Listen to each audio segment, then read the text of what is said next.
Guys, it's here. It's finally here. I'm actually recording on it right now. How do I look? Do I look incredible? The Sony A7V just got announced, and man, I am loving this thing. This thing has A1 level speed and autofocus. It's got incredible image stabilization and insanely sharp oversampled video. Let's talk about it.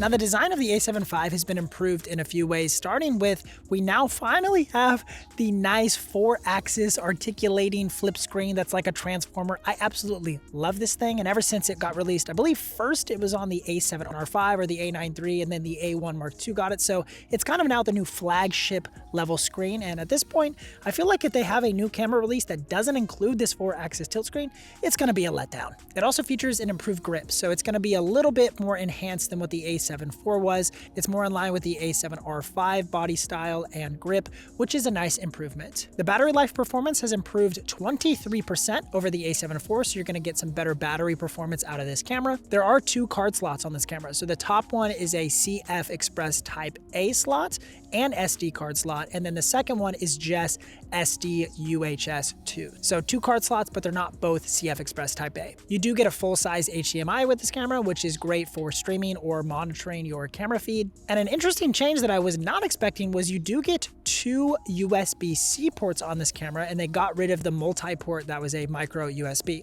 The first port is a 10 gigabits per second port, and the second one is 480 megabits per second. So you just want to know they're not the exact same data transfer rate. So you might use one for live streaming or data transfer, and then the other one for charging. It just kind of depends on what you're doing. Overall, the Sony A7V does feel a lot like the Sony A7 IV, but it's just improved in a few significant ways.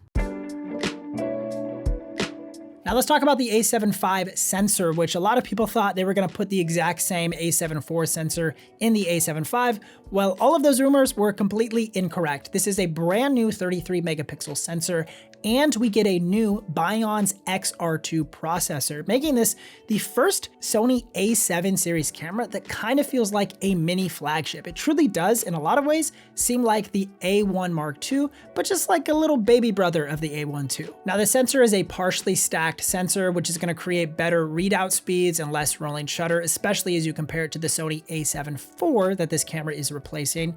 The sensor and processor also allow for blackout-free up to 30 frames per second photo shooting. So this is literally the same as the Sony A1 II, which is wild. Even the brand new R6 III is not a true blackout readout speed.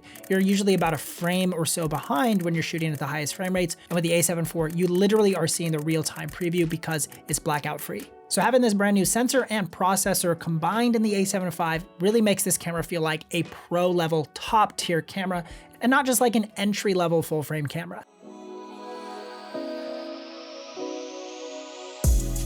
Now, the video quality of the A7V looks amazing. I'm actually using it right now to film this video, and I have the 20mm f1.8 lens on the camera right now. And this is what the shot looks like. I think it looks wonderful. And this really, to me, is the main reason that somebody is going to upgrade over the A7 IV to the A7V is for its improved video features. This new sensor is a 7K sensor that then downsamples that 7K footage to 4K. So it's gonna give you really sharp and really crisp results.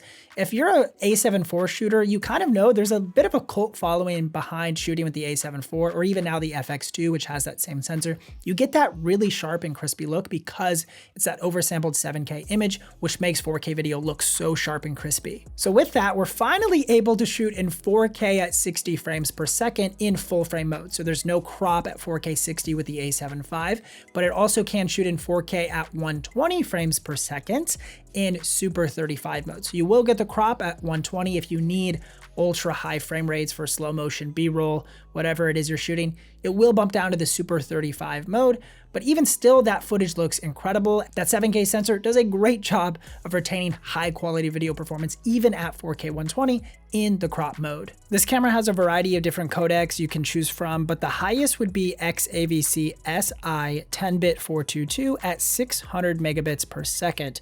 For now, at least, they did tell us on our meeting that I could go up to 1200 megabits per second, which makes me think they might add a firmware update to support 4K 120 and XAVC SI at some point. But for now, the highest data rate is 4K 60 at the all-intra codec. And if you're okay shooting in 1080p, you can also shoot up to 240 FPS in S&Q mode with full autofocus and auto exposure available even at 240 FPS. Now this camera is a true hybrid camera, so it's not just for video creators, but in a lot of ways, it's actually more of like a photo first camera with a ton of amazing video features as well. So I do want to talk about the photo performance of the A7V. For you hybrid photo creators or even YouTubers need to shoot photos and thumbnails, this camera does not disappoint in any way as far as photo specs. You're getting A1 class level speed for literally half the price of the Sony A1 Mark II. You can shoot up to 30 frames per second photos with true blackout free shooting. There's massive buffer improvements too, so if you're just rattling off a ton of photos, whether it's RAW or JPEGs, you really don't have to worry much about your buffer speeds. There's also pre-capture in the Sony A7V, so for those of you who shoot things that are a little bit unpredictable like wildlife or sports where you need to anticipate the moment, this can do pre-capture up to 1 full second before the moment.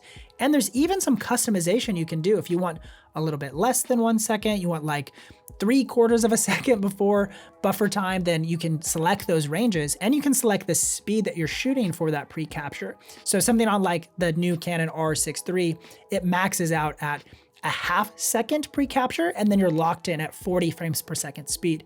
But on the A7V, you can kind of adjust these settings depending on exactly what you want your pre-capture settings to look like. These 33 megapixel photos, by the way, they look fantastic.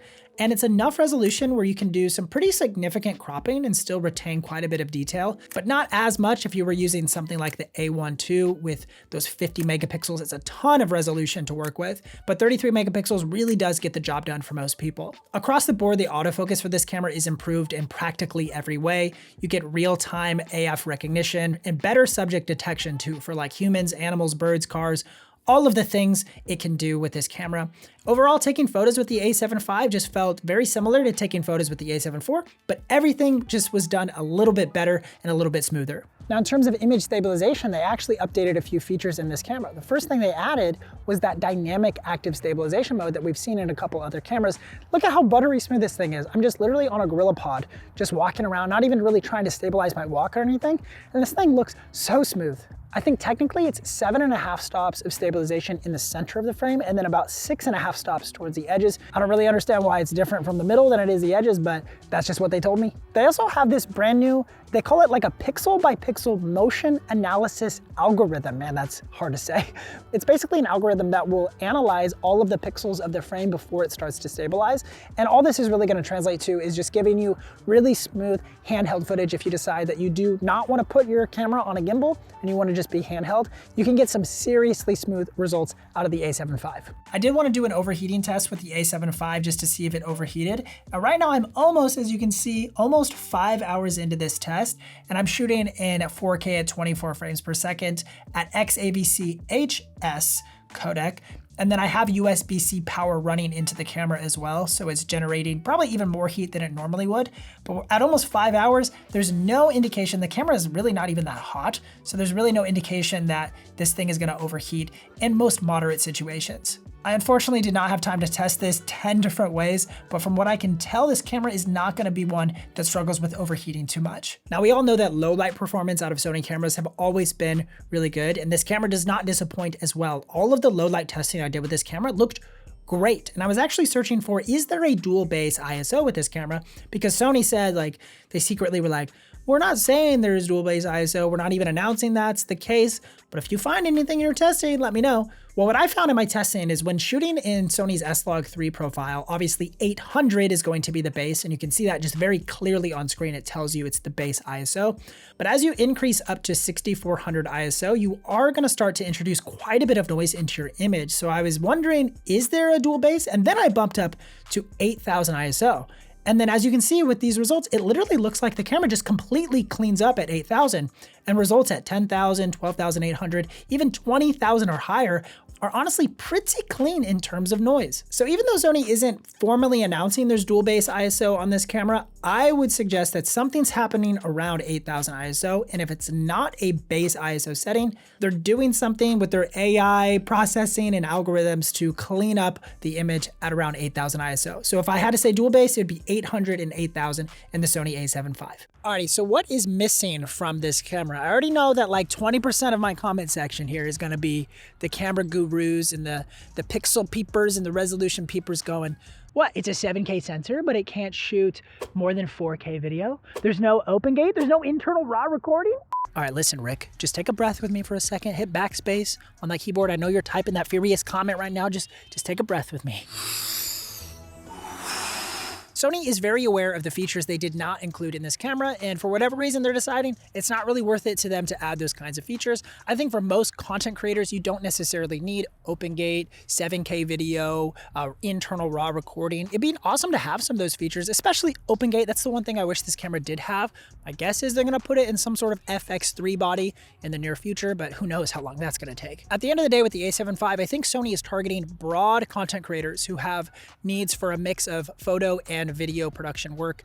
I know for me, I do about like 75% video work when I'm shooting weddings or I'm shooting concerts or YouTube videos, what have you. And I think the A7V is designed for creators just like that, who do a mix of both, but they don't need just a dedicated filmmaking camera. Sony's got other products. They got the FX3, FX30 if you're an APS-C shooter. There's filmmaking cameras on the Sony side. This is not a dedicated filmmaking camera, but of course, if you are a filmmaker, you can make amazing video content with the A7V. This new sensor is beautiful and you're gonna get really sharp 4K video out of this camera. And I think the A1 II is just too expensive for most hybrid shooters. You're not gonna fork out $6,500 for an A1 II necessarily, but a camera like this, which we think is gonna come in around $2,800, $2,900 or so for the body only, it's gonna be under $3,000 and you're getting a ton packed into the A7V. But I'm curious what you guys think. Let me know down in the comments below if you think this is a major win for Sony dropping this camera, or if they missed the mark. Are there features you wish were in this camera? Let me know down in the comments below. If you want to see some of our favorite lenses to pair with Sony cameras, you can click right here on the screen to watch that video, and I'll see you guys in the next one.